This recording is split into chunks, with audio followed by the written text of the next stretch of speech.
Shalom. Banyak perumpamaan yang disampaikan Tuhan Yesus saat dia melayani di bumi.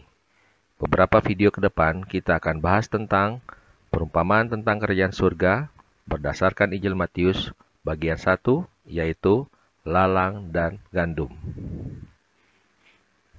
Matius 13 ayat 24 sampai 30. Ayat 24, Yesus membentangkan suatu perumpamaan lain lagi kepada mereka. Katanya, hal kerajaan surga itu seumpama orang yang menaburkan benih yang baik di ladangnya. 25.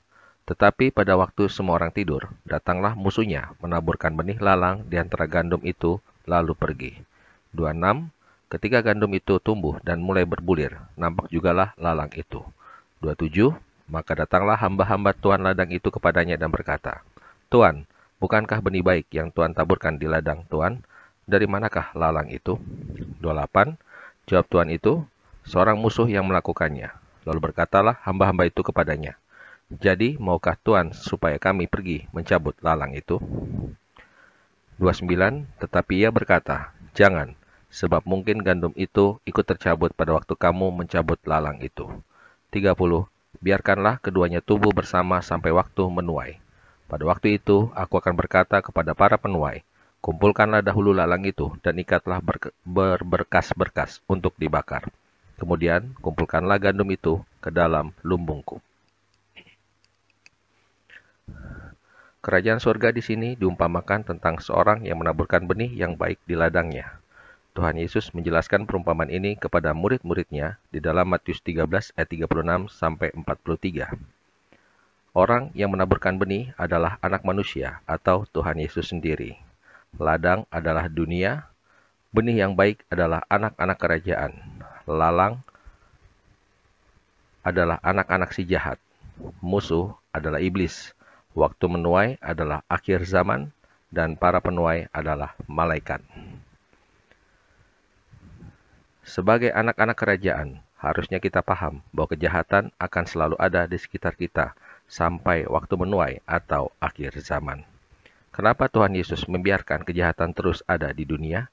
Bukankah Dia berkuasa untuk menghapuskan kejahatan tersebut?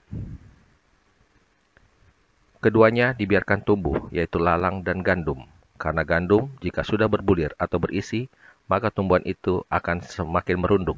Sedangkan lalang semakin tua, semakin tegak berdiri, sehingga akan terlihat bedanya antara gandum dan lalang, sehingga akan sangat memudahkan untuk dituai. Itu segi filosofinya.